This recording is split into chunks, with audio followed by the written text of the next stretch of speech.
चलते हैं, दिखाई दे रहा है ना? हाँ सर। चलिए स्टार्ट करते हैं। तो आज का आपका होमवर्क है ड्रिल 4 एंड एक्सरसाइज 1।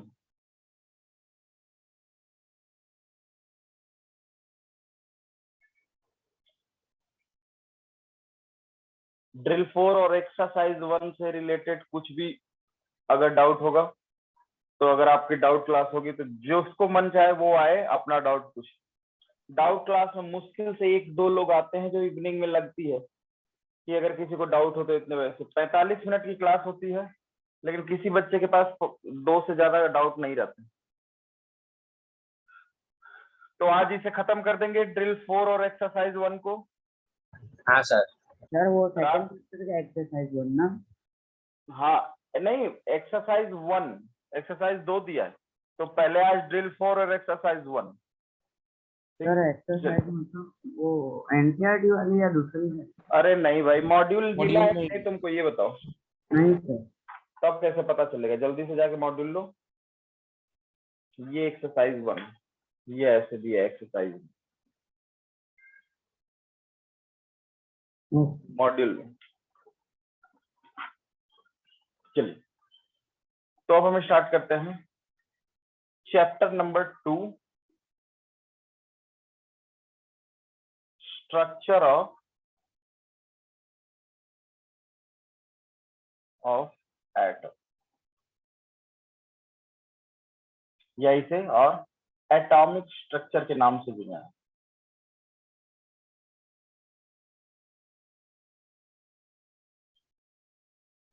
ठीक, चलिए फर्स्ट ऑफ ऑल समझते हैं कि एटम के कितने मॉडल्स है। एटॉमिक मॉडल देखो, 2 मिनट में पूरा चैप्टर देख लो, इसमें हमें पढ़ना क्या है। एटॉमिक मॉडल्स में हमें पढ़ना है सबसे पहले चीज हमें पढ़नी डाल्टन एटॉमिक मॉडल। मतलब सबसे पहले तो एटॉमिक का मॉडल दिया था महर्षि कणादि ने। नाम सुने? महर्षि कणादि। कणादि मुनि ने कण का कॉन्सेप्ट दिया था, कण। ठीक है, लेकिन उस समय कुछ ऐसा कुछ नहीं था। तो इनके बाद फर्स्ट थियरी आई डाल्टन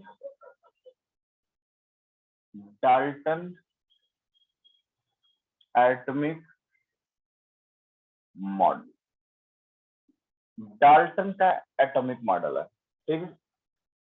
फिर डाल्टन के बाद आई सेकंड थियरी आई बोर। डाल्टन के बाद कौन आया भाई? बोर आया होगा। अच्छा, और रदरफोर्ड और जे थॉमसन। उसके बाद sir Rutherford. J Thomson model of. अब यहीं पे हम लोग पढ़ेंगे discovery of electron, proton and neutron. ठीक है, अली आयुष जितने लोग वीडियो ऑफ रखिए ऑन कर सर वो कर रहा हूँ। थर्ड पॉइंट जे थॉमसन के बाद आया था बोर। अब जरा देखिए, डाल्टन के मॉडल में बस एक ही चीज पता चला, एटम गोल, कुछ और नहीं पता। थॉमसन मॉडल में बस एक ही चीज पता चला कि गोल एटम में इलेक्ट्रॉन तरबूज की तरीके, सीड्स की तरीके वाटरमेलन के अंदर हो, और कुछ नहीं पता था।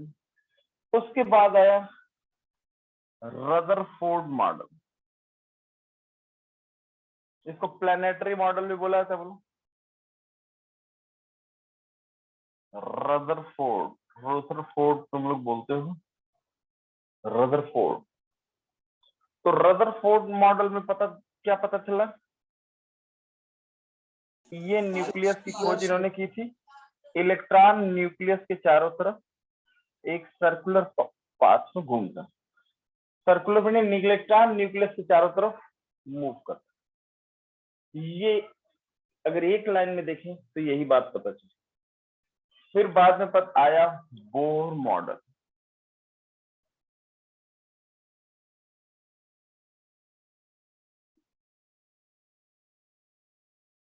बोर मॉडल में ये बात पता चली कि न्यूक्लियस के चारों तरफ इलेक्ट्रॉन ऐसे नहीं, एक फिक्स ऑर्बिट में मूव करता है। ठीक है, फिर बोर के बाद क्या आई? Quantum model. बस क्वांटम मैकेनिकल और कुछ नहीं आया। Sommerfeld,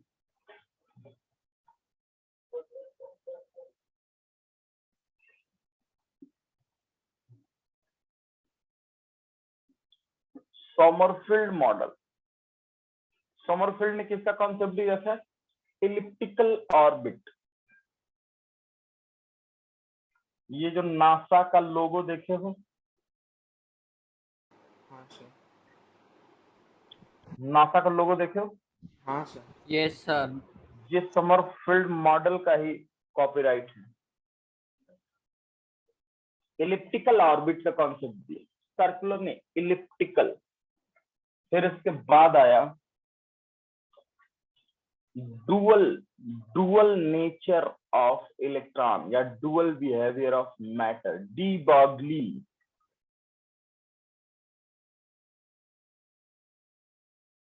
dual behaviour. Sommerfeld model में इलेक्ट्रॉन इलेप्टिकल शेप में घूमता है ना? इलेक्ट्रॉन न्यूक्लियस के चारों तरफ जो ऑर्बिट्स होते हैं वो इलिप्टिकल शेप के होते हैं। Ellipse, dual behaviour. अभी तो हम लोग ये तो इस चैप्टर में क्या पढ़ना है, हम लोग एक रिव्यू ले रहे हैं। स्टार्ट तो करेंगे हेडिंग जब ये डालेंगे तब। उसके बाद डुअल बिहेवियर ऑफ इलेक्ट्रॉन, या इलेक्ट्रॉन नहीं, दुनिया का कोई भी मैटर, ठीक है, उसका डुअल बिहेवियर में पढ़ना है। इसे दिया था किसने? De Broglie.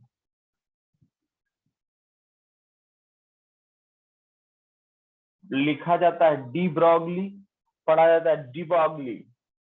De Broglie equation. तो इनके हिसाब से जैसे अगर आप भाग रहे हैं और आपको स्नैक पीछे से दौड़ा रहा है, चेज कर रहा है आपको, सांप, तो सांप कभी ऐसे सीधे तो दौड़ेगा नहीं। सांप तो आप कितना भी तेज भागे वो तो यही चाल चलेगा ना, बोलो। हाँ सर।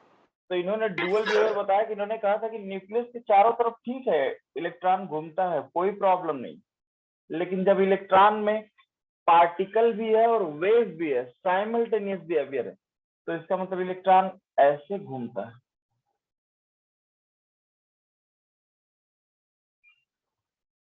स्ट्रंग टफ के फॉर्म में घूमेगा, बोलो। तो इन्होंने पहली बार इलेक्ट्रॉन को as a particle as well as wave मान करके डेफिनेशन। फिर इसके बाद यहीं पे दूसरी चीज आ गई कि इसका मतलब जब दुनिया का कोई भी मैटर का मतलब समझते हो ना, मास पार्टिकल नेचर भी शो करता है और वेव नेचर भी शो करता है। इसका मतलब मैटर को एनर्जी में कौन रिलेट करता है? E = mc², आइंस्टीन का इक्वेशन। इसका मतलब अगर मास के पास दो नेचर है और mass is nothing but it is the equivalent to energy, इसका मतलब एनर्जी के भी दो नेचर होंगे, बोलो। Yes sir. तो ये रेडिएशन या एनर्जी, इसका मतलब एनर्जी के भी दो पार्ट होंगे, पार्टिकल नेचर और वेव नेचर। तो मैं जरा गौर से कहूं, सोचो, ऐसे सोचो, जैसे मैं कह रहा हूं कि मान लो, कैसे मानोगे, energy is equivalent to mass and mass is equivalent to energy. मतलब मास ही एनर्जी है और एनर्जी ही एक प्रकार से मास है। फॉर एग्जाम्पल, अगर तुम अपने अलमारी में 10 तोले गहने रखे हो, ऑर्नामेंट, गोल्ड, या 10 लाख रुपए रखे हो, बात तो एक ही है ना। हाँ सर। अब ऐसा थोड़ा कि गोल्ड रखे हो तो वो 2 दिन बाद मिट्टी बन जाएगी और पैसे रखे हो तो वो 2 दिन बाद नोट अपने आप बढ़ने शुरू हो जाए, नहीं। क्योंकि गोल्ड इज इक्विवेलेंट टू पैसा, पैसा is equivalent to gold. Land आपने खरीद लिया तो लैंड इज इक्विवेलेंट टू पैसा, पैसा is equivalent to land. Land है तो पैसा बना लेंगे, पैसा है तो लैंड बना लेंगे, बात तो एक ही है ना, बोलो। तो अल्बर्ट आइंस्टीन का यही मॉडल था कि मास एनर्जी के इक्विवेलेंट होता है, मतलब एनर्जी मास से ही जनरेट होगी। इसका मतलब अगर एनर्जी को कंज्यूम किया जाए तो मास का फॉर्म बनाया जा सकता है। अगर एनर्जी मास है तो मास एनर्जी है, इसी को तो E बराबर mc स्क्वायर कहते हैं। इसका मतलब अगर मास के 2 नेचर होते हैं, पार्टिकल और वेव, तो एनर्जी के भी 2 नेचर होंगे, पार्टिकल वेव। तो जो तुमने पढ़ा है मैक्स प्लांक क्वांटम थियरी, ये एनर्जी का पार्टिकल नेचर को दिखाता है। फोटो इलेक्ट्रिक इफेक्ट एनर्जी के पार्टिकल नेचर को दिखाता है, समझ गए। ब्लैक बॉडी रेडिएशन एनर्जी के वेव नेचर को दिखाता है। इंटरफेरेंस पार्टिकल नेचर को दिखाता है, वेव, समझ गए। तो यहां सब पढ़ेंगे हम लोग इलेक्ट्रोमैग्नेटिक रेडिएशन का डुअल बिहेवियर, ठीक है। ये हुआ। तो डुअल बिहेवियर के बाद जस्ट हम लोग ये पढ़ेंगे, ठीक है, वो समझेंगे। उसके बाद इस चैप्टर में आएगा क्वांटम मैकेनिकल मॉडल, क्योंकि जब असलियत आपको पता चलने लगेगी धीरे धीरे, तब आपको इन झूठी चीजों से बाहर निकलना पड़ेगा और उसको बोलेंगे quantum mechanical model of atom.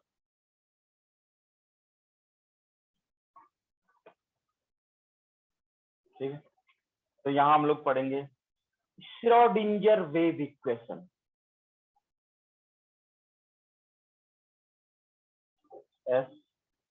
SCHRO।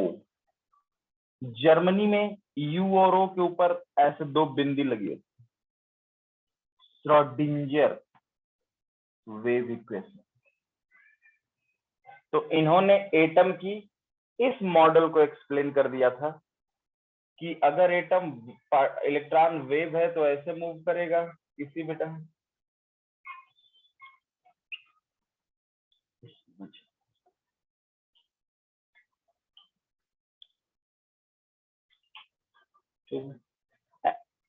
और बाकी छोटे छोटे प्रिंसिपल हैं यहीं पे, जैसे हुआ,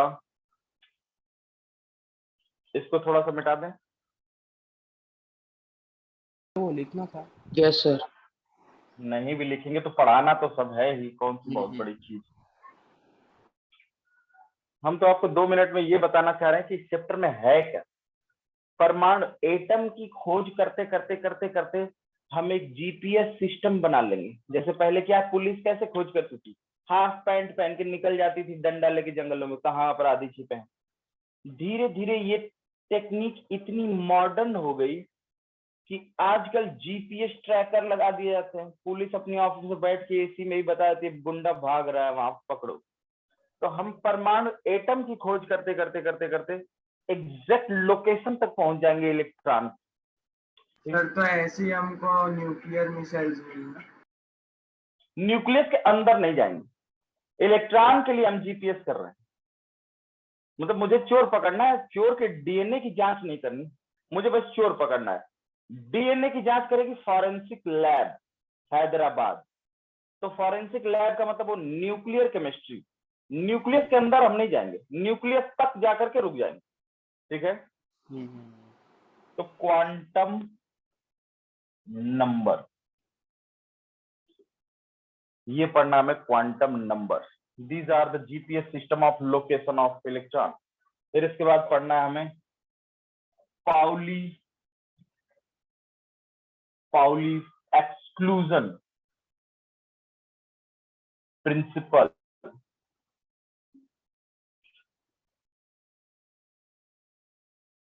फिर हमें पढ़ना है ऑफ-बाउ रूल, ऑफ-बाउ रूल मतलब यहीं से हम इलेक्ट्रॉनिक कॉन्फ़िगरेशन का कॉन्सेप्ट आया।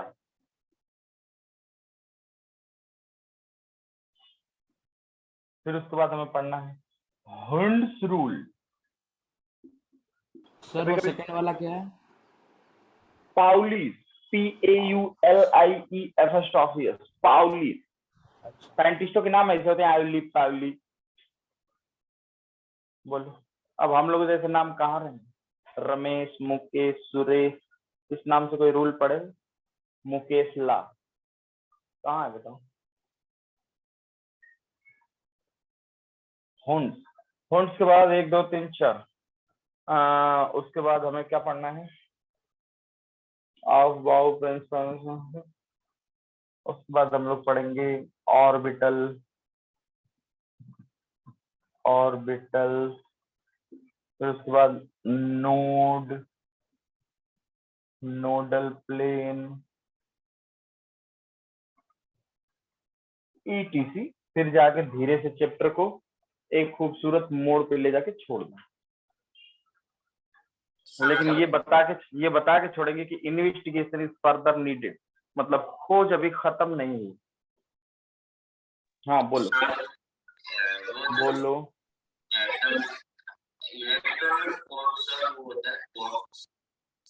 नहीं तुम पहले वो हटा के बोलो, तुम्हारा इको कर रहा है साउंड, हमारे पास आ नहीं रही।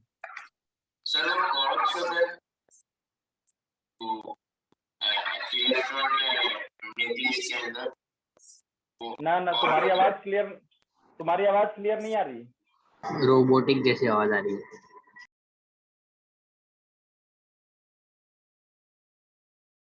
सर हाँ बोलो। आवाज। हाँ सर वो और अंदर जाते इलेक्ट्रॉन के न्यूक्लियस के अंदर, तो उसके अंदर क्वार्क्स होता है ना?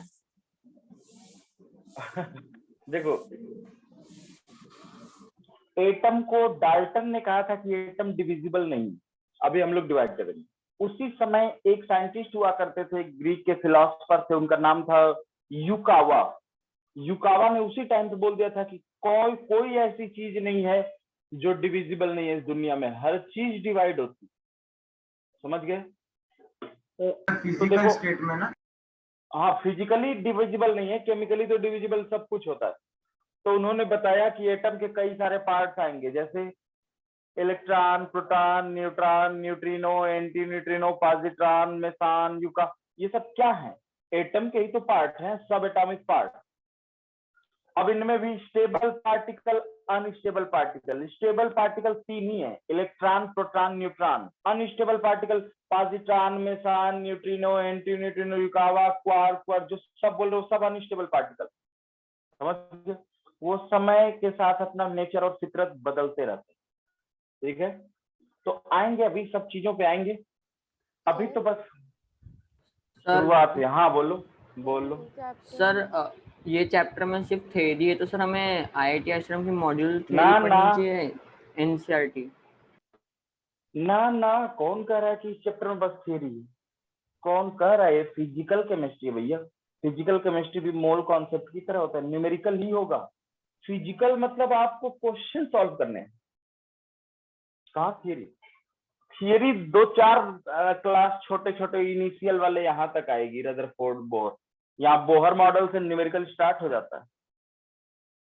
ठीक है, आप बस तो सर देखते चलिए। हाँ जो भी थ्योरी है तो वो हम NCERT से रिफर कर सकते हैं? मेरे नोट्स को अगर आप पढ़ेंगे तो आपको संसार में कुछ भी पढ़ने की जरूरत नहीं पड़ेगी एक्स्ट्रा। क्यों आप परेशान हो? क्या नोट्स आप नहीं बनाते हैं क्या? नोट्स मतलब जो क्लास में लिखवाते हैं, नहीं लिखते हो क्या क्लास में? लिखते हैं सर। तो उसी को पढ़ो ना। चलो देखो, फर्स्ट पॉइंट शुरू करो। पहला बात शुरू करो, हेडिंग डालो, डाल्टन डाल्टन एटॉमिक थियरी।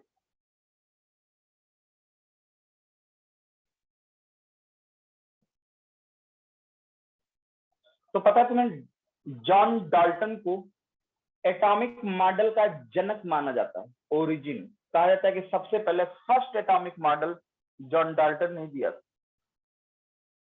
तो यही है, लेकिन असल में इनसे पहले महर्षि कणादि ने दिया था, लेकिन उस समय रिसर्च टाइप का कोई आइडिया नहीं था। जैसे तुम्हें पता हो कि गांव में बहुत लड़के नए नए स्टार्टअप डेवलप कर देते हैं, लेकिन उनके पास ऐसा कोई इन्हें ये नहीं पता होता कि गवर्नमेंट से पैसा भी मिलता है इसके लिए काम करने के लिए।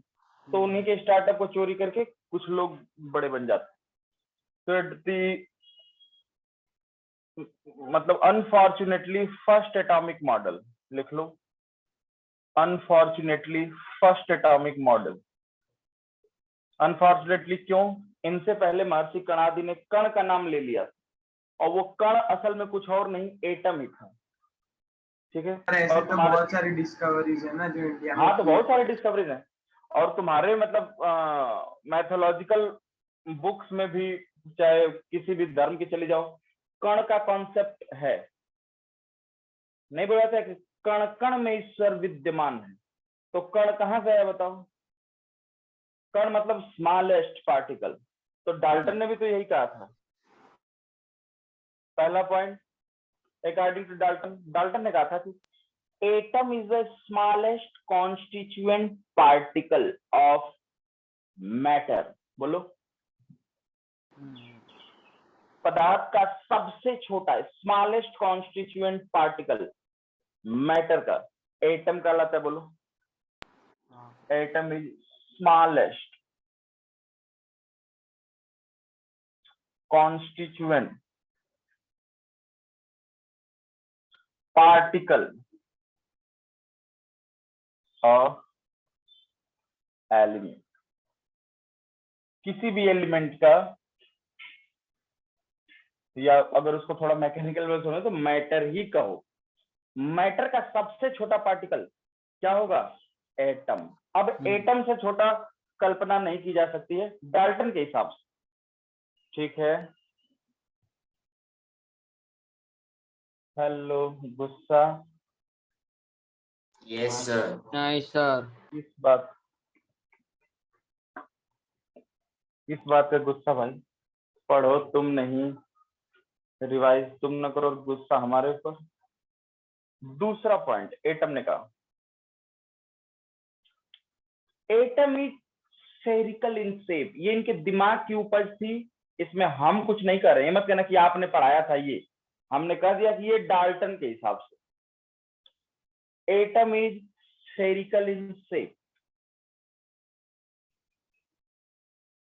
Atom is spherical in. अब इसके बाद भी किताब पढ़ने की जरूरत पड़ेगी? बोलो भाई दिग, किताब में नहीं कैसे सर। बेहतर लिख दिया होगा। तीसरा पॉइंट, नहीं atom is non divisible. Atom को डिवाइड नहीं किया जा सकता है। बोलो,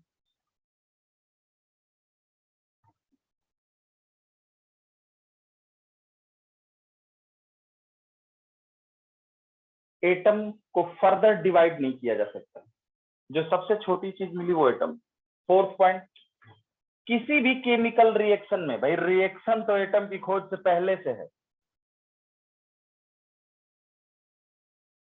किसी भी केमिकल रिएक्शन में, in any chemical reaction, atoms participate, atom ही हिस्सा लेता है। बोलो, चौथा पॉइंट,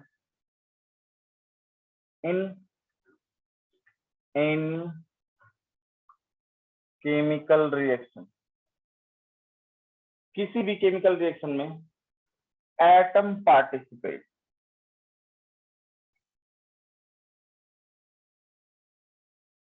तो अब ऐसा नहीं कि सेकेंड चैप्टर स्टार्ट हो गया है तो फर्स्ट का जहां तक न्यूमेरिकल पढ़े वहीं तक छोड़ दीजिएगा।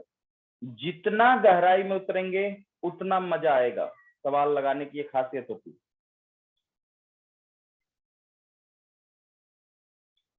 पांचवा पॉइंट, सेम एलिमेंट के एटम बिल्कुल एक ही साइज से वॉल्यूम के होते हैं, मतलब atoms of same element, atoms of same element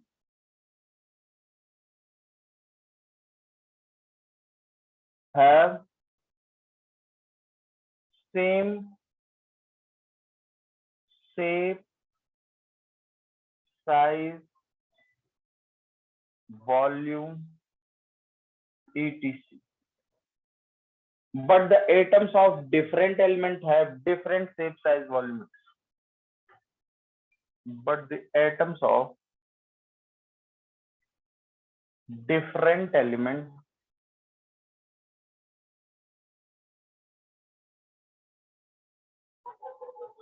have different shape, size, volume. जैसा देखो, जैसे हम कहें कि मुर्गी के सभी अंडे एक ही जैसे होते हैं और बत्तख के सभी अंडे एक ही जैसे होते हैं, डक। लेकिन डायनासोर का अंडा और मुर्गी का अंडा एक जैसा नहीं होगा ना। आप कोई डायनासोर के अंडे का ऑमलेट नहीं बना के खा लेगा ना, वो बड़ी उड़ जाएगी। तो अंडा का मतलब अंडा थोड़ी होता है, हर चीज के अंडे अलग अलग टाइप के होते हैं। छिपकली के अंडे देखोगे छोटे छोटे होते हैं, सांप के अंडे बहुत ढेर सारे होते हैं। तो अब एटम का, अब जैसे देखिए ये सोडियम एटम है, Na एटम, तो अब सभी सोडियम एक जैसे होंगे, ये सब सोडियम है, ये सब एक जैसे होंगे, Na Na Na Na Na Na Na। लेकिन अब मैग्नीशियम देखेंगे, मैग्नीशियम एटम, Mg एटम, तो मैग्नीशियम तो सोडियम से छोटा होता है, आपने सुना होगा लेफ्ट से राइट जाने पर रेडियस डिक्रीज होता है। तो अब सब मैग्नीशियम एक जैसे होंगे, लेकिन मैग्नीशियम सोडियम में तो अंतर है ना, बोलो। देखो मैग्नीशियम मैग्नीशियम जैसा दिखेगा, लेकिन मैग्नीशियम सोडियम जैसा। अरे यार ऐसे समझो ना, सभी नेपाली एक ही जैसे होते हैं, सभी चाइनीज एक ही जैसे होते हैं, ठीक है। लेकिन नेपाली नेपाली इंडियन जैसा थोड़ी होती है, होते तो दोनों आदमी ही। हम लोग की आंखें क्या वैसी होती क्या कि किसी की आदमी को ही ना देख पाए पूरा, किसी आदमी को देखने के लिए तो अपनी आंखें ऐसे चौड़ी करते। आगे बढ़े बढ़े हर्षन, हर्षन तुम हिलते बहुत रहते हो, उसी में झूमनी गैया की तरह झूमते रहते हो।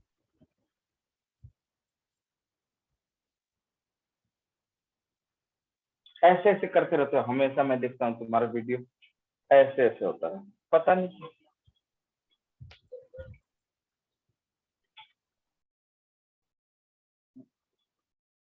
देखो तुम्हारा दोस्त है वो खतरनाक बढ़िया चेयर ला के बैठा रहता है, कहाँ गया अभी वो? हमारी जैसी चेयर उसने खरीद ली।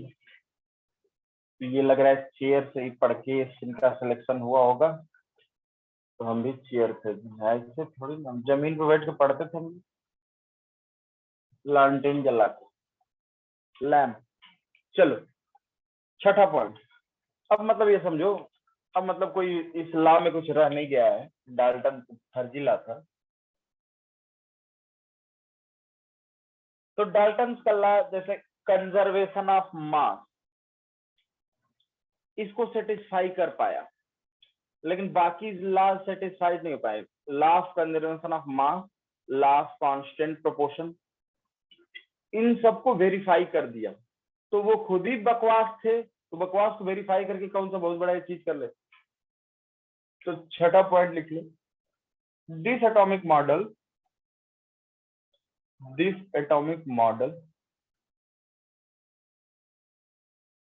verifies law of conservation of mass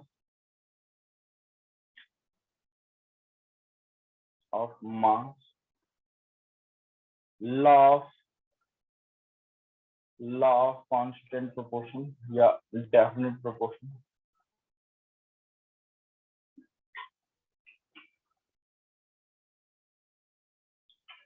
ये सबको वेरीफाई, तो ये सब खुद ही बेवकूफ थे, इनको कुछ ही नहीं पता। ठीक है, तो मतलब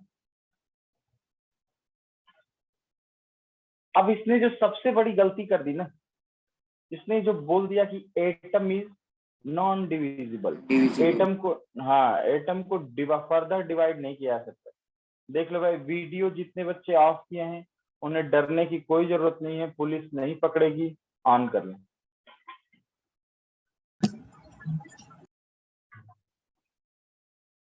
इनका नाम किसी ब्लैक लिस्ट में नहीं डाला गया है कि स्क्रीन ब्लैक करके बैठ जाते हैं।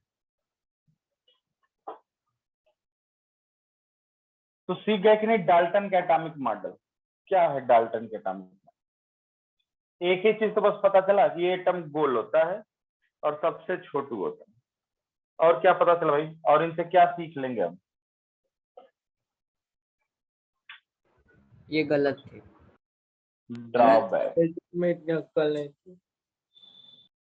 ड्रॉबैक, ड्रॉबैक मतलब समझते हो, जो हम लोग हमेशा निकालते रहते हैं सबके अंदर कमियां। तो देखो, कौन कह रहा है कि एटम डिविजिबल नहीं? Physically atom is not divisible, लेकिन वो भी तो नॉर्थ कोरिया वाला डिवाइड करके एटॉमिक बम बना लिया है। बट केमिकली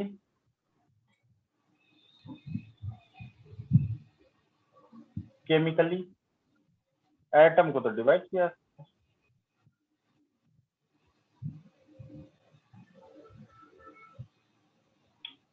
केमिकली तो एटम डिविजिबल है। और एटम के कितने पार्ट होंगे? सबसे पहले तो 2 पार्ट होंगे। किसी भी एटम को तोड़ोगे तो 2 पार्ट होंगे। पहला पार्ट कहलाएगा पाठक जी न्यूक्लियर पार्ट, और दूसरा पार्ट क्या कहलाएगा? Extra nuclear part. बोलिए हाँ या ना?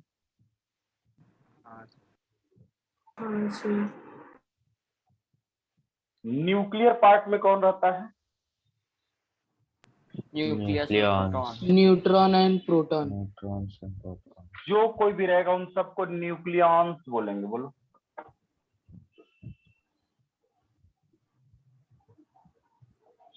बोलो भाई, ईरान में रहने वाले को ईरानी बोलते हैं, तो न्यूक्लियस में रहने वाले को न्यूक्लियॉन्स बोलते हैं। तो ये है आपका एटम, ये है इसका न्यूक्लियर पार्ट, और ये है एक्स्ट्रा न्यूक्लियर। तो एक्स्ट्रा न्यूक्लियर पार्ट का मतलब ये होता है। तो एक्स्ट्रा न्यूक्लियर पार्ट में केवल और केवल ओनली इलेक्ट्रॉन इज फाउंड। ये केवल इलेक्ट्रॉन के रहने की जगह होती है, ठीक है। जबकि न्यूक्लियर पार्ट में nucleon,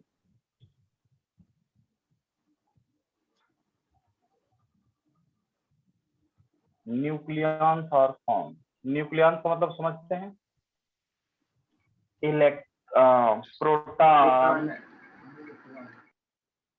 neutron, meson, neutrino, antineutrino. ये सब कब आए? जब अभी हम लोग न्यूट्रॉन और प्रोटॉन अंदर रहते हैं, है ना? हाँ, इसकी वजह से ये ब्रेक नहीं होता ना एटम। कौन कर रहा है?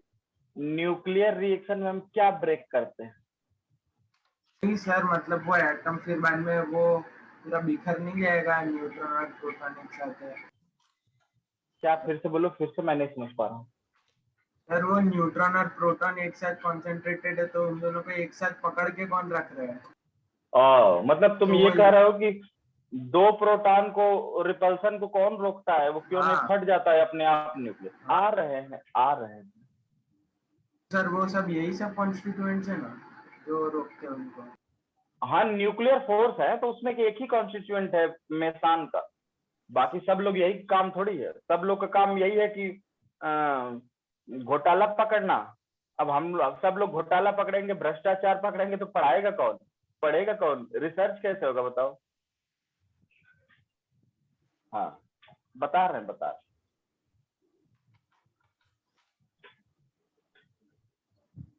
जितने तुम्हारी 9th-10th की जिज्ञासा थी उन सबको तो 2 ही दिन में भर देंगे, उसके बाद हम लोग पढ़ेंगे नई केमिस्ट्री। हाँ न्यूक्लियॉन्स ईटीसी, न्यूट्रिनो ईटीसी। तो इसका मतलब ये क्या है, these are the subatomic particle. ही तो सब एटॉमिक पार्टिकल ही तो ये जितने नाम लिखे गए बोलो। Yes sir. अब ये भी 2 टाइप का होता है, एक होता है स्टेबल पार्टिकल। स्टेबल पार्टिकल का मतलब जो समय के साथ अपनी फितरत को न बदले। बोलो भाई देव को कह रहे थे, देव ने देखो कितनी हैवी चेयर खरीदी, ऐसा लगता है ऑफिस में बैठा है, मीटिंग डील हो रही है, कंसाइनमेंट पहुंचने वाला है एयरपोर्ट पे, उसके बाद देव उठ के चला जाएगा। बोलो भाई देव। और वो लाइट, इतनी हैवी लाइट कहाँ से जला देते हैं, इतनी चमक आती है हमारे चेहरे पे। स्टेबल पार्टिकल, दूसरा अनस्टेबल पार्टिकल। नहीं सही है, बैठ के पढ़ने का एक अलग फायदा होता है, लेकिन ज्यादा आरामदायक चीजों पे बैठ जाओगे ना तो फिर शरीर जो होती है वो, इस दुनिया में जो खेल है दिमाग का वो तभी खेल सकते हो जो अपनी स्पाइनल कार्ड को वर्टिकल रखो। ये स्पाइनल कार्ड, इस स्पाइनल कार्ड को अगर सीधा रखोगे तो नेचर के सभी रहस्य तुम्हें पता चलेंगे, और अगर ये स्पाइनल कार्ड को टेढ़ी कर दी तो तुम्हें कुछ पता नहीं चलेगा, बस तुम लेटे हो। तो ये याद रखें। Stable particle, unstable particle. अब स्टेबल पार्टिकल में 3 ही है, इलेक्ट्रॉन, प्रोटॉन, न्यूट्रॉन। और अनस्टेबल पार्टिकल में इन तीनों को छोड़ के सब all except electron, proton, neutron. बोलो।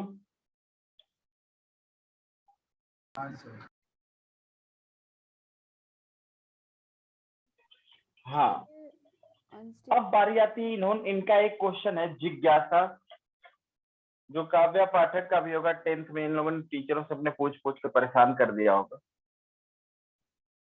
क्वेश्चन ये है कि न्यूक्लियस फट क्यों नहीं जाता है, कैसे उसमें प्रोटॉन स्टेबल होते हैं।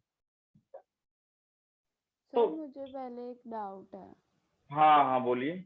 सर ये अनस्टेबल पार्टिकल्स क्या करते हैं, मतलब स्टेबल पार्टिकल्स ही हमने आज तक पढ़ा है, जो भी पढ़ा है उसका। हाँ बिल्कुल, अभी भी स्टेबल ही पढ़ेंगे हम, ये सब हम लोग नाम भी नहीं लेंगे। Okay sir. हम यही पढ़ेंगे, electron, proton, neutron.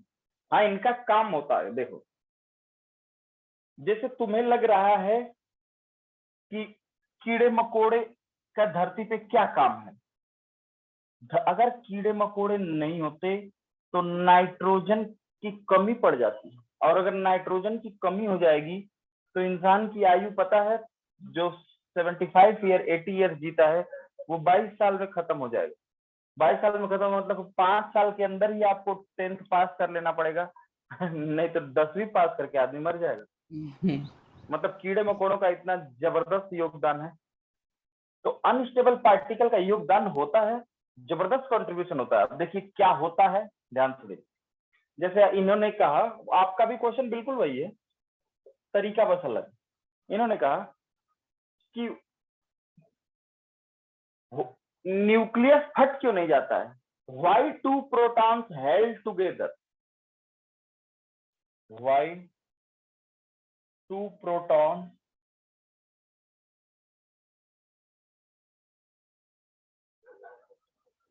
held together।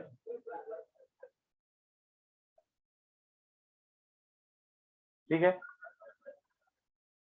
अगर हरिप्रिया आवाज आ रही है? Yes, sir. Are you getting my point? Why 2 proton held together in spite of they have same charge, mass? बोलो। तो अगर इसको आयुष की भाषा में लिखें तो ये क्वेश्चन है। हाँ फोर्स ऑफ अट्रैक्शन। कौन है? वो तो सबको पता है कि कोई चीज बधी है तो अट्रैक्शन नहीं होगा। न्यूक्लियस, न्यूक्लियस फट क्यों नहीं जाता? यही क्वेश्चन है ना? मतलब ऐसे 2 सेकंड के लिए, ठीक। तो इसका आंसर है, तो मत लिख लेना भाई हरिप्रिया, ये इसका क्वेश्चन था कि न्यूक्लियस फट क्यों नहीं जाता। Why and nucleus bombard itself, अपने आप को तबाह क्यों नहीं कर लेते। तो इसका आंसर जो तुम लोग लिखते हो, strong nuclear force, strong nuclear force. तो इसे बोल के तो बचा जाता है ना, बोलो स्ट्रॉन्ग न्यूक्लियर फोर्स बोल के तो आदमी बच रहा है। इसका मतलब वो कह दे रहा है कि ये हमारे पहुंच से बाहर की बात है। नहीं, अब स्ट्रॉन्ग न्यूक्लियर फोर्स में which are responsible for strong nuclear force? तो this is explained by Yukawa का नाम सुने हो?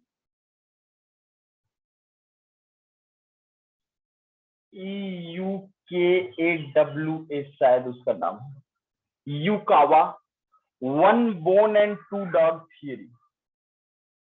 सर मैंने पहले भी पूछा था तो आपने बताया था।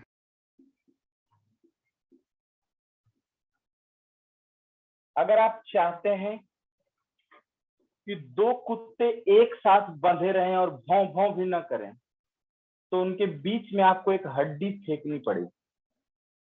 एक हड्डी फेंक दीजिए तो देखिए, युकावा ने कहा था,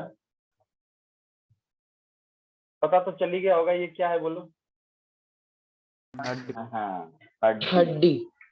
अब देखो यहाँ एक कुत्ता है भौं भौं वाला, एक यहाँ कुत्ता, ये हड्डी पकड़ा है, एक यहाँ। अब हम डॉगी बनाने थोड़ी आता है, समझ लो भौं भौं वाला कुत्ता है। इसका मतलब समझ लो, ये जो कुत्ते हैं दोनों आयुष, यही है आपके, क्या नाम है, प्रोटॉन। ये कुत्ता प्रोटॉन है, ये कुत्ता भी प्रोटॉन। तो 2 प्रोटॉन को अट्रैक्ट कौन कर रहा है? वो स्ट्रॉन्ग न्यूक्लियर फोर्स कौन प्रोवाइड कर रहा है? मेसान। ये जो हड्डी है ना, ये मेसान पार्टिकल है, पाई मेसान इसको बोलते हैं। तो मेसान पार्टिकल का नेचर, फितरत क्या होता है?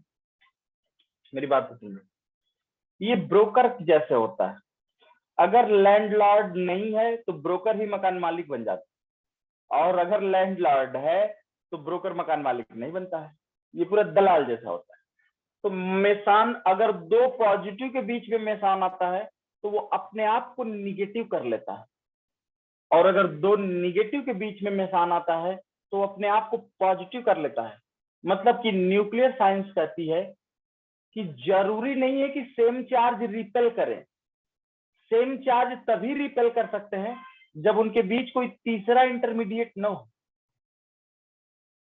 समझ गए?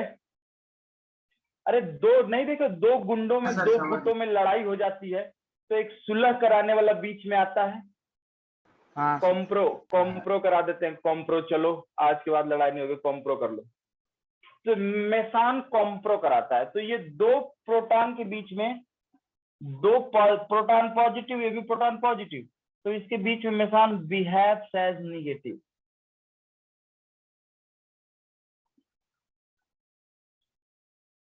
बोलो। तो ये दोनों ये इससे अट्रैक्ट हो जाते हैं, ये इससे अट्रैक्ट हो जाते हैं। हाँ बोलो सर, कब वो नेगेटिव करे पॉजिटिव करेगा? मेसान की फितरत ये कि जब 2 निगेटिव के बीच में आएगा तो वो प्लस की तरफ बिहेव करने लगेगा। अनस्टेबल पार्टिकल, अनस्टेबल पार्टिकल की डिफिनेशन क्या थी? जिनका नेचर बदलता हो वो अनस्टेबल हो। जैसे आज हमारा मन कर रहा है हीरो बनने का, कल मन कर रहा है टीचर बनने का, परसों मन करेगा पायलट बनने का, तो इसका मतलब तो हम तो कुछ भी नहीं कर रहे हैं। सर वो कैसी कंडीशन आएगी? कैसी कंडीशन मतलब? अच्छा, कि जब ये पाई की तरफ बिहेव करे, मतलब ये पॉजिटिव की तरफ बिहेव करे। Yes sir. तो न्यूक्लियस के अंदर ये नहीं बिहेव करता है पॉजिटिव के तरीके।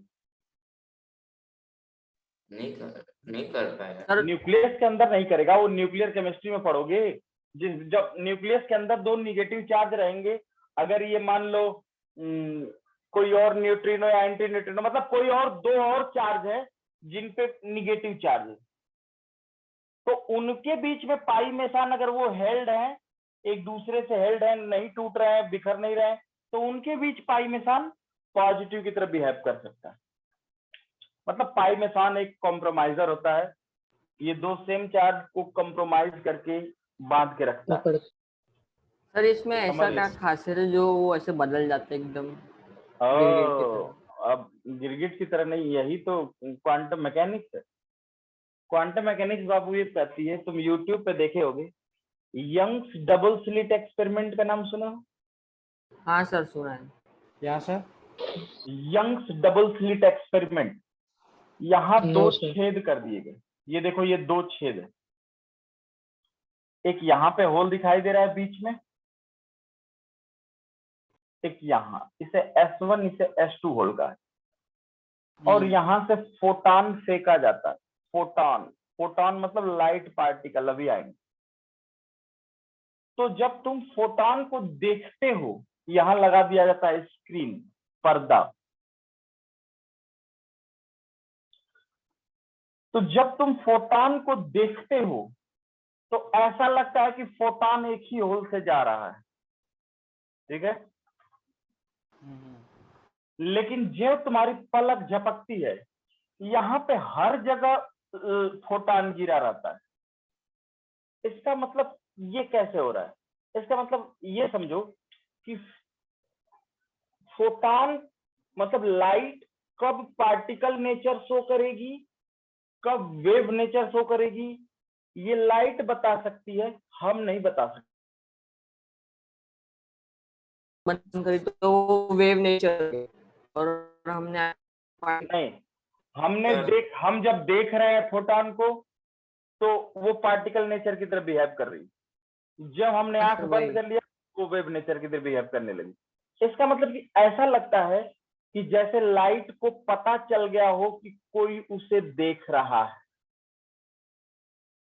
समझ गए? जैसे तुम्हें कोई नहीं देखता होता है, तुम एकदम लद्दाख के जंगलों में पड़े हो रेत में, तो तुम कैसे डांस करोगे? किसी भी एन डायमेंशन में डांस करोगे, हाथ पैर कहीं मारोगे, कूदोगे। लेकिन अगर तुम्हें कोई देख रहा हो, तुम्हारे सामने लाइट कैमरा एक्शन कर दिया जाए, तब तुम कैसे डांस करोगे? कैसे भी नहीं कर सकते ना मिस्टर बीन की तरीके, एक प्रॉपर तरीके से डांस करोगे। तो ऐसा फोटॉन को पता है कि कौन उसे देख रहा है, कौन उसे नहीं देख रहा है। मतलब ये जो डुअल बिहेवियर है, ये वो डिसाइड करता है जो डुअल बिहेवियर शो करता है। हम नहीं डिसाइड करेंगे कि कब लाइट पार्टिकल है और कब लाइट वेव है। समझ गए? सिर्फ फोटॉन के साथ ऐसा होता है? नहीं, मैटर के साथ भी ऐसा होता है। दोनों बिहेवियर आगे पढ़ रहे हैं हम लोग ना, क्यों चक्कर में पड़ा। तो क्वेश्चन तुम्हारा इनका ये था कि न्यूक्लियस कैसे बंधा होता है, न्यूक्लियस फट क्यों नहीं जाता। तो ये 1 बोन एंड 2 डॉग थियरी से एक्सप्लेन किया गया है। इसे युकावा की थियरी कहते हैं, और इसमें पाई बेसॉड निगेटिव की तरह बिहेव करता है और दो प्रोटॉन को आपस में बाइंड करके रखता है। उसी को स्ट्रॉन्ग न्यूक्लियर फोर्स कहते हैं। समझ गए? Yes sir. तो क्या मतलब डाल्टन में घंटों पर बात कर दिया जाए हम लोग?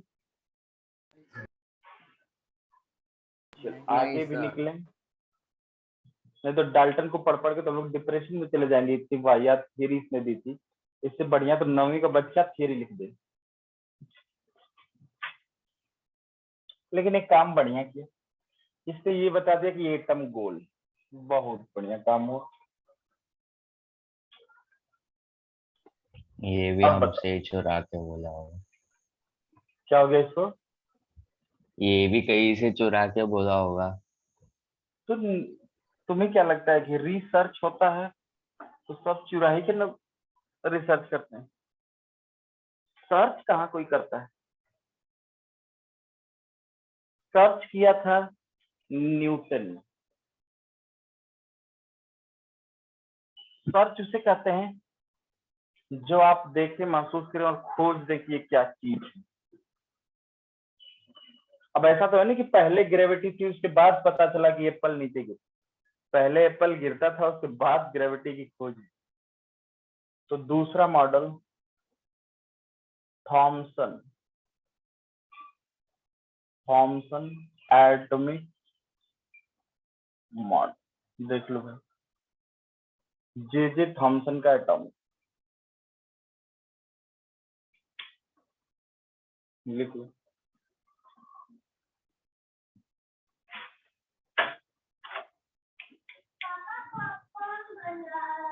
पानी देने के लिए नींबू डाल, हाँ देखो जे थॉमसन ने he was awarded by Nobel Prize for his famous discovery ionization of gases। इनको आयोनाइजेशन पहली बात इसलिए बता दे रहे हैं कि इनका नाम थोड़ा सम्मान के साथ हम लोग लेंगे क्योंकि नोबेल प्राइज विनर, कोई ऐसा नहीं कि कोई अखाड़े में कुश्ती करते थे, इनको नोबेल प्राइज मिला है।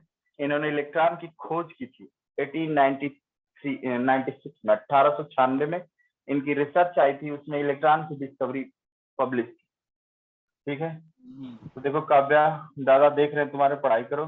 तो लिखो फर्स्ट पॉइंट, ये थॉमसन एटॉमिक मॉडल, पहली बात लिखो, he was awarded by Nobel prize, awarded by Nobel Prize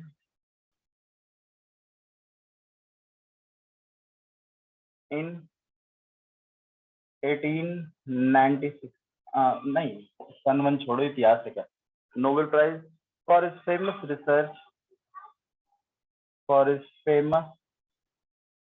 research, ionisation of gases. इन्होंने पहली बार कॉन्सेप्ट दिया कि जो गैस होती है वो आयोनाइज भी हो सकती है।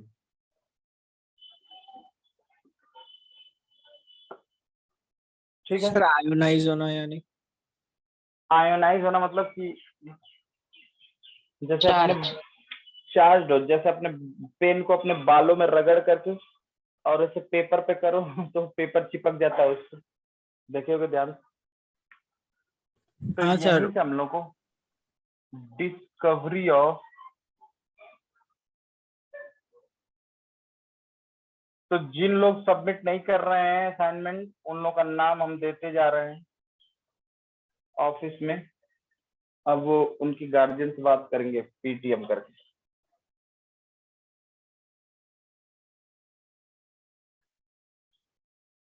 और जो लोग सबमिट कर रहे हैं उनका नाम हम याद करते जा रहे हैं, उनसे उम्मीद की जाएगी कि वो आगे भी ऐसा करेंगे। हाँ, डिस्कवरी ऑफ इलेक्ट्रॉन, ठीक है। तो मतलब आयोनाइजेशन ऑफ गैसेस, इस रिसर्च में ही इलेक्ट्रॉन की डिस्कवरी मेंशन, तो इनडायरेक्टली कह सकते हो कि इलेक्ट्रॉन की खोज के लिए नोबेल प्राइज मिला।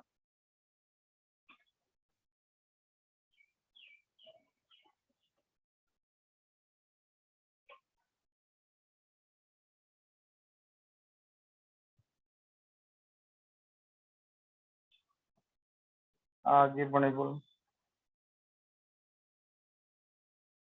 हाँ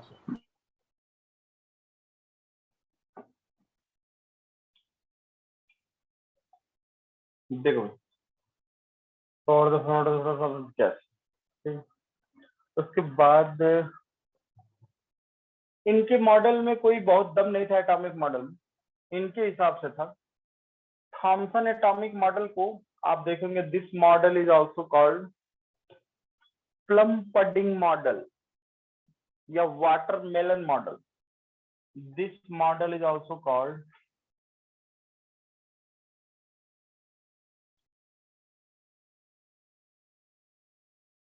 पहला वाटरमेलन मॉडल,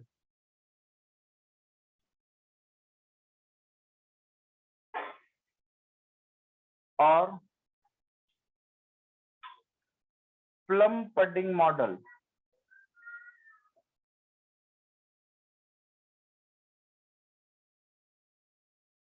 और मुनक्का का नाम सुने हो? मुनक्का किशमिश का ही भाई होता है, डी मार्ट में बिकता है, थोड़ा बड़ा बड़ा किशमिश होता है। किशमिश काला जानते हो? वाला? हाँ काला वाला खजूर टाइप का होता है, मुनक्का होता है। किशमिश हाँ का सर। मेल वर्जन, किशमिश फीमेल वर्जन, तो उसका मेल वर्जन जो होता है बड़ा वाला काला वाला, उसको मुनक्का बोलते हैं। उसको खाओगे ऐसे उस किशमिश को, बड़े वाले किशमिश को, तो उसके अंदर बीज ऐसा लगता है दांतों से दब रहे हैं, आवाज आती है kit kit, yes seeds sir. उसके अंदर होते हैं। उसको क्या बोलता है? रेजन। नाम सुनो? Yes sir. रेजन मतलब कौन सा फ्रूट होता है? Sir grep. ग्रेप्स, अंगूर। अंगूर खाते हो तो उसमें बीज थोड़ी होते हैं। रेजन अंगूर से जो किशमिश बनाई जाती है, सोचो कितनी बड़ी होती होगी। अंगूर से जो किशमिश होती होगी तो उसमें सीड्स डेवलप हो जाते हैं। तो ग्रेप्स नहीं होता है, रेजन एक फ्रूट होता है जो ग्रेप्स जैसा दिखता है, मुनक्का होता है किशमिश। रेजन पडिंग वो मॉडल। तो पर्पलिश वो उसमें होता है, वो थोड़ा अब हम पर्पल लोग कलर का होता है। हम लोग प्लांट फिजियोलॉजी तो पढ़ नहीं रहे हैं, इसलिए हम लोग बस रेजन का मतलब जान जाएंगे, रेजन क्या होता है। ठीक है, किशमिश जैसा एक फ्रूट जिसको खाने के बाद दांतों के नीचे ऐसा फील होता है जैसे सीड वाला किशमिश है, सीड कंटेनिंग किशमिश। ठीक है, तो कभी कभी आपसे छोटे छोटे क्वेश्चन आ जाते हैं कि डाल्टन मॉडल, थॉमसन मॉडल को और क्या बोला जाता है? वाटरमेलन। वाटरमेलन या प्लम पडिंग मॉडल या रेजन पडिंग मॉडल बोलो।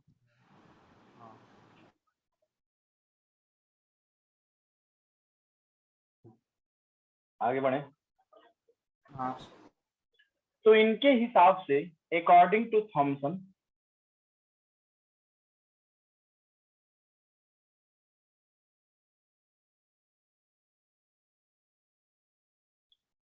थॉमसन के हिसाब से atom is just like a watermelon. Atom is, देखो कुछ भी बकते रहते हैं सब, देखो जस्ट लाइक वाटरमेलन। एटम एक खरबूज की तरीके है और हम लोग एक नींबू के तरीके हैं, पानी मिला के पी जाएंगे। तो atom is just like a watermelon in which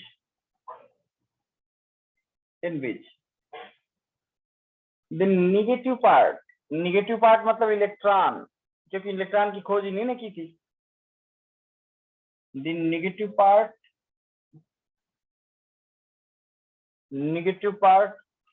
part का मतलब समझो electron is inside atom just like seed of watermelon.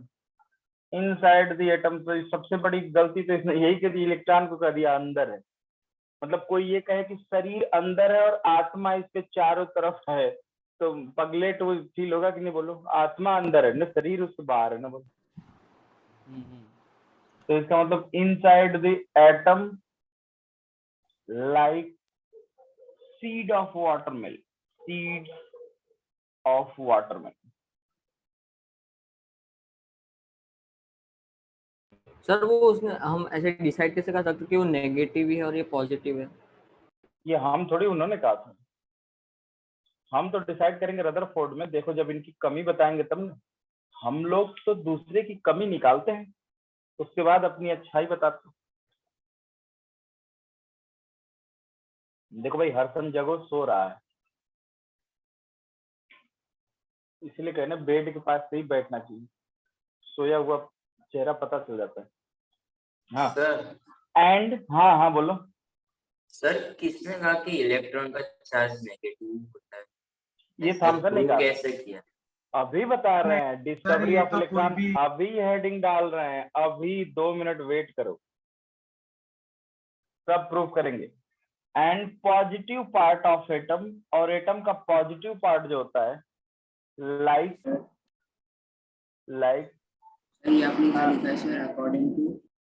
According to Thomson model लेते हैं, अकॉर्डिंग टू डाल्टन लिख दें। नहीं atom is just like a watermelon in which the negative part electron is just like a seeds of watermelon and positive part like खाने वाला eatable गूदा, बोलो जिसको हम खाते हैं। तरबूज में खाने वाला पार्ट क्या होता है? लाल लाल जो होता है, क्या बोलते हैं उसे इंग्लिश में? रेड रेड रेड रेड बोल दो। हाँ तो लिख लो positive part is like red red, red red eatable. क्या मतलब मुझे मॉडल समझना है, इसमें हंसना क्या है? मतलब जो लाल लाल खाया जाता है वो पॉजिटिव पार्ट है और जो काले काले बीज होते हैं वो निगेटिव पार्ट। अब सर एक बात ओवर बताइए। ही बोल सकते हैं, हाँ ओवर ही बोल सकते हैं। अरे जो मन चाहे। पल्प और बोल सीड्स सकते हो हैं। गई। हाँ क्या बोलते हैं? काले पार्ट है पल्प पल्प। बोल सकते हैं। अरे इसीलिए तो कहा रेड रेड टेबल लिख दे रहे हैं, जिसको जो आए वो लिखिए। अब जरा ध्यान से समझो, एक बात इसने बहुत सही बताई थी जो अभी तक वैलिड है। थॉमसन ने तो बहुत बड़ी गलती कर दी, इन्होंने इलेक्ट्रॉन को रेस्ट पार्टिकल मान लिया। अब इस तरबूजे के अंदर, वाटरमेलन के अंदर जो सीड है वो मूव थोड़ी करता है, वो तो ऐसे रेस्ट में पड़ा रहता है। इलेक्ट्रॉन रेस्ट पार्टिकल है नहीं, तो इनके मॉडल तो ऐसे ही फ्लॉप होना ही था, क्योंकि नींव ही गलत रखी थी, बेस एलिमेंट्री फंडामेंटल ही कमजोर था। लेकिन एक बात इन्होंने बहुत सही बताई, इन्होंने कहा कि वाटरमेलन में कभी भी दो सीड चिपके हुए नहीं मिलेंगे आपको, उन दो सीड्स के बीच में लाल लाल रेड रेड खाने वाला जरूर होता है। सर कभी उसको गौर से पिंक लेस बोलते हैं, लाल। अरे कुछ भी बोलो ना यार, हाँ। हमें अरे सर मेरे को साइंस मिला था कैसी एक बार जुड़वा सीड। कैसे? नहीं नहीं वो ये तो एक फालतू बकवास है। तो जुड़वा नहीं रहा होगा, गलती से तरबूजा बेचने वाला मार दिया होगा, चिपक गया होगा, अलग बात। कभी भी दो सीड चिपके हुए नहीं मिलेंगे, दो सीड्स के बीच में हमेशा रेड वाला पार्ट रहता है। इसका मतलब इन्होंने कहा कि पॉजिटिव पार्ट और निगेटिव पार्ट इस प्रकार से डिस्ट्रीब्यूट होते हैं कि total attraction force total repulsion force के बराबर हो जाता है, और atom is electrically neutral. Atom charge नहीं होता है, एटम न्यूट्रल होता है। तो इन्होंने एक बात बहुत शानदार बताई, इनकी जो दूसरी पॉइंट थी, he was able to explain the electrical neutrality of atom. He was able to explain the electrical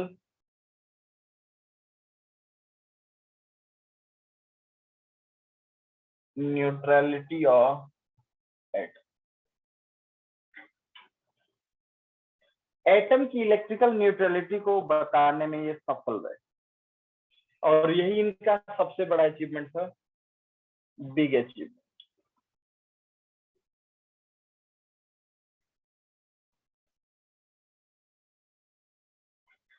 कि एटम न्यूट्रल होता है, मतलब कम से कम ये तो बताया ना यार कि एटम का total positive charge total negative charge के बराबर होता है, और डिस्ट्रीब्यूशन इस प्रकार होता है इलेक्ट्रॉन का कि रिपल्सन फोर्स 0 हो जाए।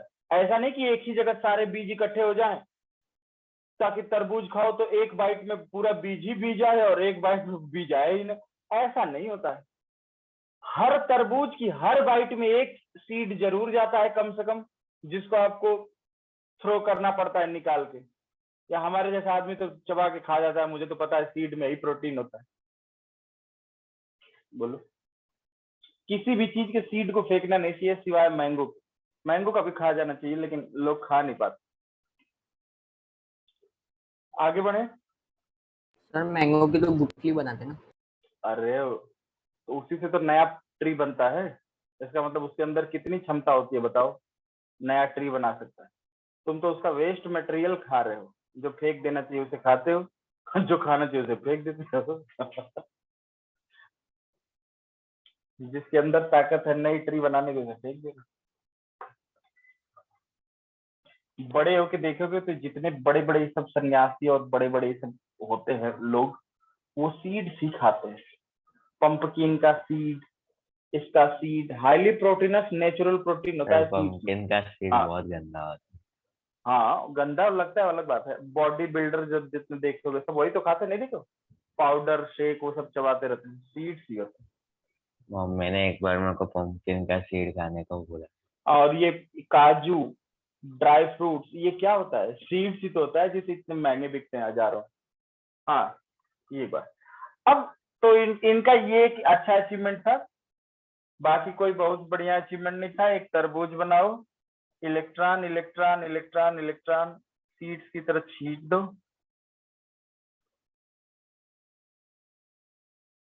और जो इलेक्ट्रॉन को छोड़कर तरबूज के अंदर जो भी बच रहा है वाटरमेलन के अंदर, वो सब पॉजिटिव पार्ट है।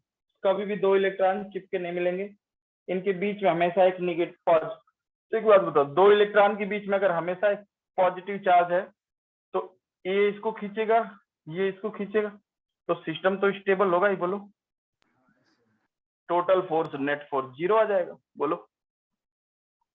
पर सर, हाँ सर डिस्टेंस तो थोड़ी ऐसे कांस्टेंट है कि ये डिस्टेंस पर ही दोनों, ये दो इलेक्ट्रॉन के बीच में यही डिस्टेंस होगा।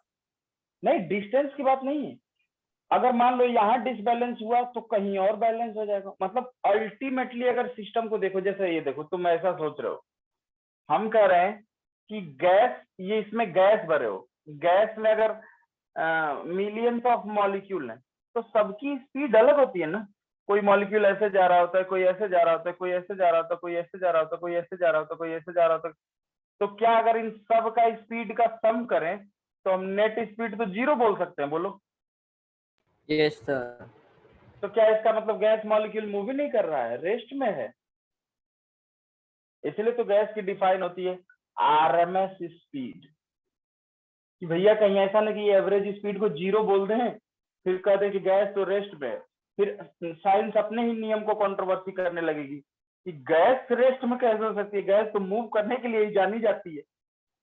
तो इसलिए आरएमएस स्पीड डिफाइन होती है।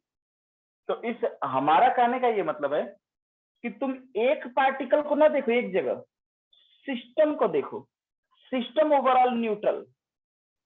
ठीक है, तो हेडिंग डाल दो, डिस्कवरी ऑफ इलेक्ट्रॉन, इलेक्ट्रॉन की खोज, discovery of cathode ray. Thomson के अंदर ही है। असल में तो इलेक्ट्रॉन की खोज थॉमसन ने की थी। थॉमसन के अंदर लिखो चाहे थॉमसन के बाहर लिखो, थॉमसन को कोई फर्क पड़ता है? बोलो। तो गया परेशानी देकर के।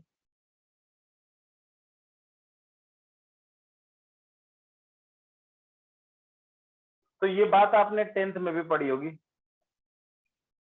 9th। अरे इलेक्ट्रॉन की खोज 9th में। हाँ 9th में कैसे कोई पढ़ा सकता है? चलो बताओ कैसे इलेक्ट्रॉन की खोज हुई थी? क्या जे थॉमसन अफ्रीका के जंगलों में घूम रहा था और अचानक उसे इलेक्ट्रॉन दिखाई दिया? नहीं सर, उसने वो फॉइल के पेपर से कुछ किया अल्फा पार्टिकल्स पास हाँ, किए वो थे अल्फा और बाद वो में तो रुदरफोर्ड ने किया था। देखो ये हाँ, सब तो सुबह सुबह में नहीं दिया कैथोड रे वाला।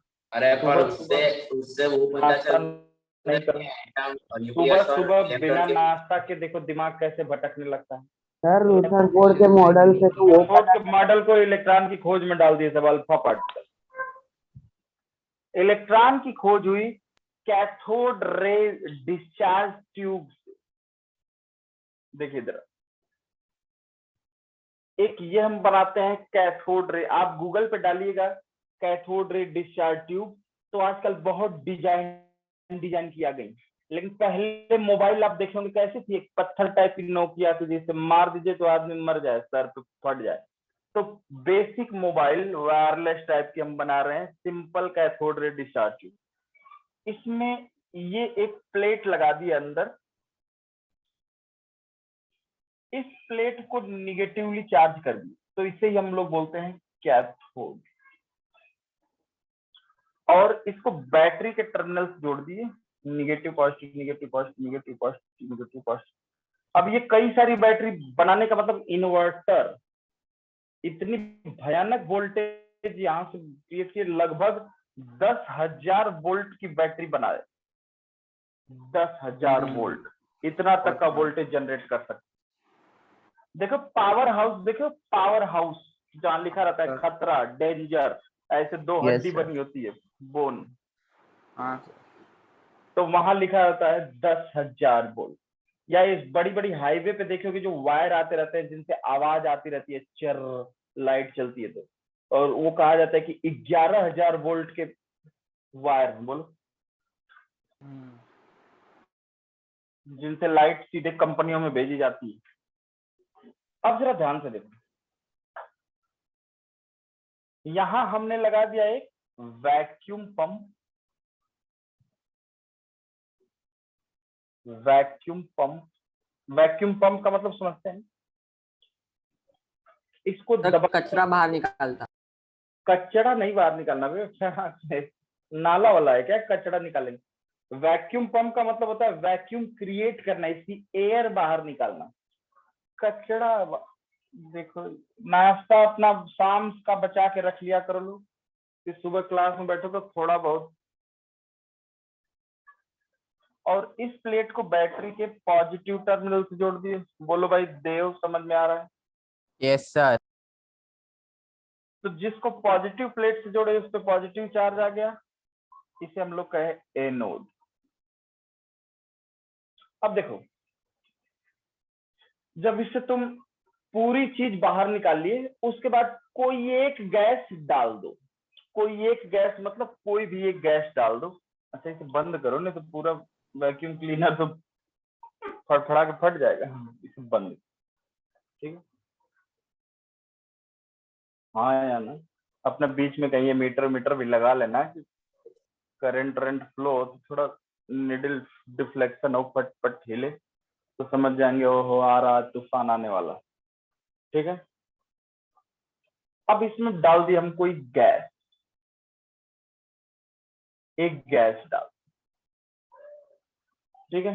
अब देखो, इसी के लिए नोबेल मिला था। अब जब 10,000 वोल्ट का यहाँ पे पोटेंशियल लगा दोगे तो इस गैस में स्पार्किंग होने लगेगी कि नहीं? Yes, sir. कभी भी बिजली के दो तार पकड़ो, मतलब पकड़ना मत, किसी को पकड़ते हुए देखना, तुम मत करने लगना घर जाके। और जब उन्हें आपस में मेन और अर्थिंग को चिपकाओगे, अर्थ को, तो देखोगे चिंगारी छटकती है, चट चट करके। देखो मिस्त्री विस्त्री, कभी इलेक्ट्रिशियन आता है बनाने तो पट पट करता है, उसके बाद हाँ आ रहा है, लेकिन उसको ये नहीं पता कि ये हो क्या रहा है, उसे स्पार्किंग बोलते हैं, स्पार्किंग। तो स्पार्किंग होता क्या है कि एक जो मेन वायर होता है जो हाई वोल्टेज पे होता है, एक अर्थ होता है, अर्थ का मतलब ये होता है निगेटिव वोल्टेज या जीरो वोल्टेज, ग्राउंड। हाँ सर। तो जब हाई वोल्ट और ग्राउंड वोल्ट के वायर को लिए हो तो इन दो वायर के बीच में हवा है ना, बोलो हवा। हाँ है ना। अब जब वो ज्यादा नजदीक करोगे तो पोटेंशियल डिफरेंस के कारण वो हवा मॉलिक्यूल, गैस मॉलिक्यूल आयोनाइज होते हैं, स्पार्किंग होती है, समझ गए? हाँ सर। तो गैस डाले, और जब देखो when 10,000 voltage is applied across plates of, इस इक्विपमेंट को कहते हैं कैथोड रेज डिस्चार्ज ट्यूब।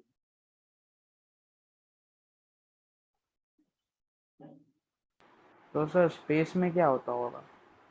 देखो ना, वायर जब ऐसे होगा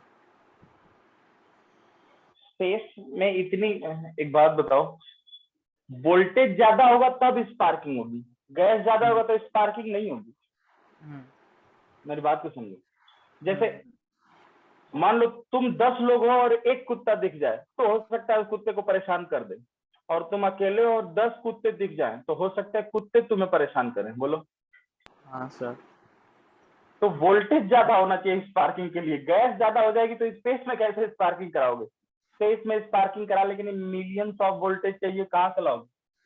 हाँ सर बक्कू, सर ट्यूबलाइट में भी ऐसा ही होता होगा ना? हाँ ट्यूबलाइट में भी बिल्कुल वो स्पार्किंग होती है।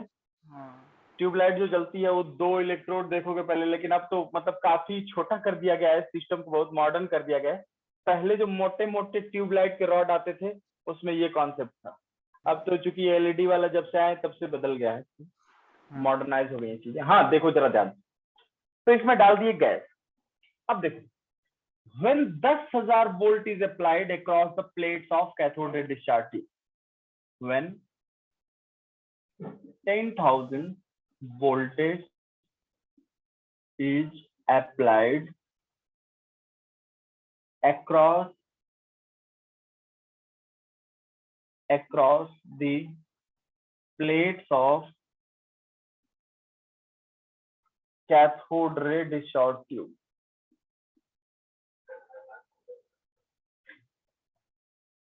कुत्तों का नाम लिए नीचे भौंकने लगे।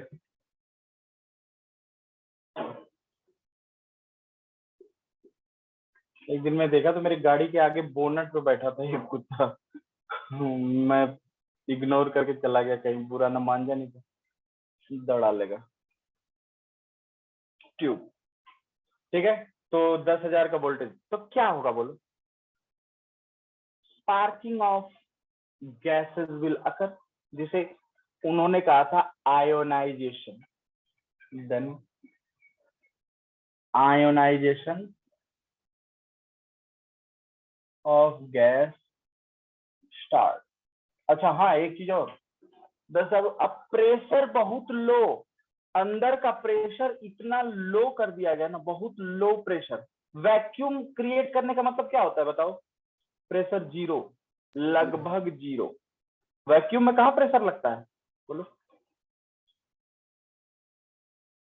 Very low pressure. इसके अंदर का प्रेशर बहुत लो कर दो। वो जो गैस डाले हो बस वही जो थोड़ा बहुत प्रेशर लगा रही होगी, बाकी कहीं कोई प्रेशर। तो आयोनाइजेशन ऑफ गैस स्टार्ट हो जाएगी बोलो। अब जैसे देखो, तो मान लो ये गैस, मान लो कोई एक्स है, तो एक्स का आयोनाइजेशन कैसे होगा? एक्स एक्स प्लस में बदल जाएगा, प्लस इलेक्ट्रॉन, हाँ या ना? Yes sir. अब ऐसे अगर 1 मोल एक्स लिए हो तो 1 मोल एक्स में कितना एक्स? अवोगाड्रो नंबर के बराबर एक्स। तो इसका मतलब कितने इलेक्ट्रॉन जनरेट हो गए? अवोगाड्रो नंबर के बराबर इलेक्ट्रॉन जनरेट हो गए, बोलो। Yes sir. सर फिर से बोलोगे? 1 मोल, कम से कम 1 मोल तो लोगे ही ना कोई चीज। 1 मोल से छोटी क्या लोगे? अमाउंट ऑफ सब्सटेंस की बेसिक यूनिट 1 मोल होती है, तो 1 मोल से छोटा क्या लोगे बोलो? तो इसका मतलब कम से कम अवोगाड्रो नंबर के बराबर इलेक्ट्रॉन जनरेट हो गए। तो अब ये मत पूछना, वो मैं इसलिए बोल रहा हूँ कि तुम ये ना कहना कि एक ही तो इलेक्ट्रॉन था, वो तो चला गया, बाकी इलेक्ट्रॉन कहाँ है? ऐसे बिलियंस ऑफ इलेक्ट्रॉन जनरेट हो गए। अब जरा ध्यान सुनिए, अब ये इलेक्ट्रॉन ट्रैवल किधर करेंगे? रैंडम डायरेक्शन में। पॉजिटिव के साथ। रैंडम डायरेक्शन में तब ट्रैवल करते हैं जब कोई एक्सटर्नल इलेक्ट्रिक फील्ड ना अप्लाई हो। तुम रैंडम डायरेक्शन में तब मूव कर सकते हो जब तुम्हारा एडमिशन बीटेक में हो जाए, अच्छा कॉलेज मिल जाए, तब जो मन चाहे वो वहां करोगे। अभी तुम अपने घर पर रैंडमली कुछ भी कर दोगे, मार देंगे गार्जियन टमाट कान को। तो रैंडम डायरेक्शन में तब इलेक्ट्रॉन मूव करता है जब कोई एक्सटर्नल फील्ड ना हो। यहाँ तो फील्ड लगा दिया गया बोलो, तो फील्ड लगाने की वजह से इलेक्ट्रॉन का जाना किधर हो गया? अब इलेक्ट्रॉन सब किधर जा रहे होंगे? एनोड के साइड। Anode, positive. तो उन्होंने देखा, थॉमसन साहब ने, कि अ बीम, एक चमकदार बीम, इलेक्ट्रॉन्स हैं, तो a beam was observed going from cathode towards anode. एक लाइट बीम जो कैथोड से एनोड, अब मेरी बात ध्यान से सुन लीजिए, उसके बाद लिख तो आप भी सकते हैं घर पे जाकर। एक बीम ऑब्जर्व हुई जो कैथोड से एनोड की तरफ जा रही थी, उसे क्या कहा गया? Cathode rays. ये बाद में पता चला कि कैथोड रे इलेक्ट्रॉन को ही बोला जाता है, कैथोड रे कुछ और नहीं होता। फिर उस बीम के पास मास था, मोमेंटम था। कैसे पता चला? क्योंकि इसके रास्ते में एक व्हील रख दी गई, लाइट व्हील, फैन, तो उसने फैन को रोटेट करा दिया। इसका मतलब उसके पास मोमेंटम है तभी तो रोटेट करा दे रहा है, बोलो। जैसे हम हवा में खड़े होते हैं और हमारे बाल उड़ने लगते हैं, तो इसका मतलब हवा, एयर के पास मोमेंटम है तभी तो नीचे हुए पड़े बाल को उड़ा दे रहा है ऊपर। इसका मतलब ये पता चला कि इन कैथोड रेज हैव मोमेंटम, और जिसके पास मोमेंटम होता है उसके पास मास जरूर होता है, क्योंकि मास इनटू स्पीड को मोमेंटम बोलते हैं। इसका मतलब ये पता चल गया कि कैथोड रेज कंसिस्ट मास। इसका मतलब ये पता चल गया कैथोड रेज आर पार्टिकल। बोलो। अच्छा, फिर यहाँ पीछे जो है पर्दे पर इस एनोड वाली रेज में छेद करके, होल कर करके पीछे स्क्रीन पर इसके फ्लूरोसेंट मटेरियल लगा दिया गया, जिस पर लाइट पड़ते ही चमकने लगे। तो cathode ray can create fluorescence. Fluorescence मतलब समझते हो? चमक। चमक पैदा करते हैं अगर ये किसी फ्लोरेसेंट मटेरियल पे गिरते हैं। यहाँ इलेक्ट्रिक फील्ड लगा दिया गया, एक प्लेट लगा दिया गया, प्लस एक माइनस, तो इलेक्ट्रिक फील्ड में डेविएट होने लगे। मतलब जो यहाँ पे चमक आ रही थी अब वहां नहीं आ रही थी, गायब हो गई अचानक चमक, कहीं और आने लगी। इसका मतलब कैथोड रे इलेक्ट्रिक और मैग्नेटिक फील्ड में डेविएट हो रही है। इसका मतलब इलेक्ट्रिक फील्ड और मैग्नेटिक फील्ड में वही डेविएट होती है जो चार्ज होती है। इसका मतलब cathode rays are charge particle. बोलो। ओके। इस प्रकार के सभी प्रॉपर्टीज ऑफ कैथोड रे। तो आप कैथोड रेज के बारे में एक बार बढ़िया से पढ़ के आइएगा। नेक्स्ट क्लास की शुरुआत सर यहीं से की जाएगी। क्या हाँ। डेविएट होती है? रेज। अरे लिखो मत, अभी इसको लिखवा देंगे पूरा एक एक पॉइंट करके, ठीक है? हाँ सर। तो जो इसके लिए सबसे इंपॉर्टेंट पॉइंट है वो है कैथोड रेज के लिए चार्ज मास का रेशियो एक यूनिवर्सल कांस्टेंट होता है जो कभी बदलता नहीं है। E/m values for cathode rays is always constant. क्यों कांस्टेंट, रीजन भी बता देंगे और आपको सब कुछ पता चल जाएगा। और लास्ट लाइन होगी कैथोड रे कोई और नहीं, इलेक्ट्रॉन ही थे। समझ गए? तो कुछ बच्चों को ये पता होता है, बच्चों को क्या है कि टीचर आया था तो उससे मैंने पूछा, बंद कर दो भाई केवल रिकॉर्डिंग, तो उससे मैंने पूछा कि एक बात